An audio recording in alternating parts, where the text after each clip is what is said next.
আওয়ামী লীগ প্রশ্নে রিজলভ করতে হবে।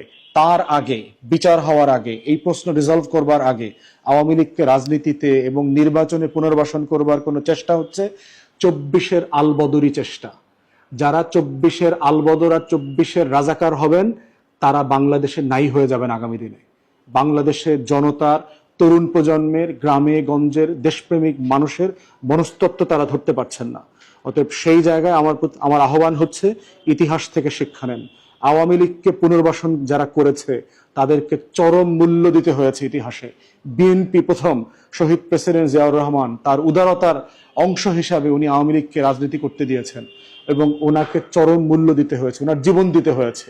এই আওয়ামী লীগ, এই জাতীয় পার্টি, এই এরশাদের মতো একটা ক্রিমিনাল জেনারেল ভারতের দালালি করতে গিয়ে শহীদ প্রেসিডেন্ট জিয়াউর রহমানের জীবনটা কেড়ে নিয়েছেন।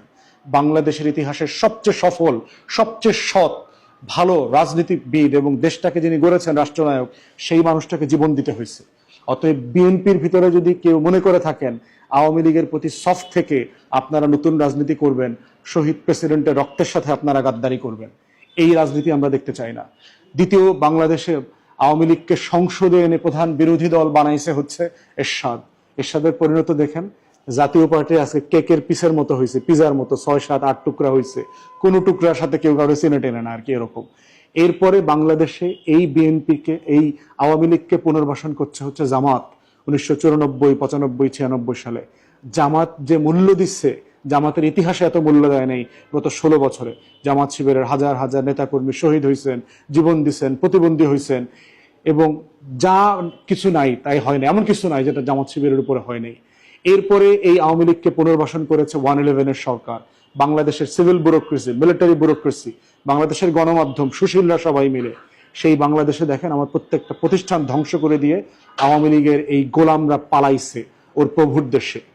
অতএব আমরা যারা আজাদির পক্ষের মানুষ, আমরা যারা লাল সবুজের পতাকাকে ধরে রাখার পক্ষের মানুষ, আমরা যারা গণ অভ্যুত্থানের পক্ষের মানুষ, এই মৌলিক প্রশ্নগুলোতে আমাদের স্বাধীনতা, সার্বভৌমত্ব, আত্মমর্যাদা, আমার জাতীয় স্বার্থ, আমার বিদেশ নীতি, আমার প্রতিরক্ষা নীতিতে আমাদেরকে একমত হইতে হবে। তারপরে আমাদের নিজেদের ভিতরকার যে রাজনৈতিক প্রতিদ্বন্দ্বিতা আছে, প্রতিযোগিতা আছে, এটা সহনশীলতার সাথে আমরা সবাই করব। একদল আর এক দলের পলিসির সমালোচনা করব, কোনো সমস্যা নাই।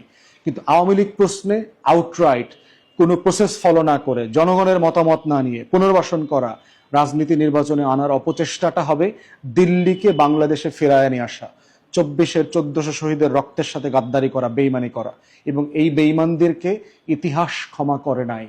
এরাই হচ্ছে বাংলাদেশের 2024 এবং 25 সালের মির্জাফর।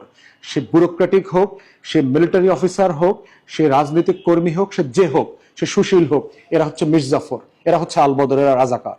অতএব এদের থেকে বাংলাদেশের আজাদিকে রাখতে হবে, সেফগার্ড করতে হবে, নিরাপদ রাখতে হবে এবং আমাদের লড়াই চালিয়ে যেতে হবে। এটাই হচ্ছে বাংলাদেশ 2 গড়বার দায় এবং দরদের রাজনীতি। সবাইকে ধন্যবাদ।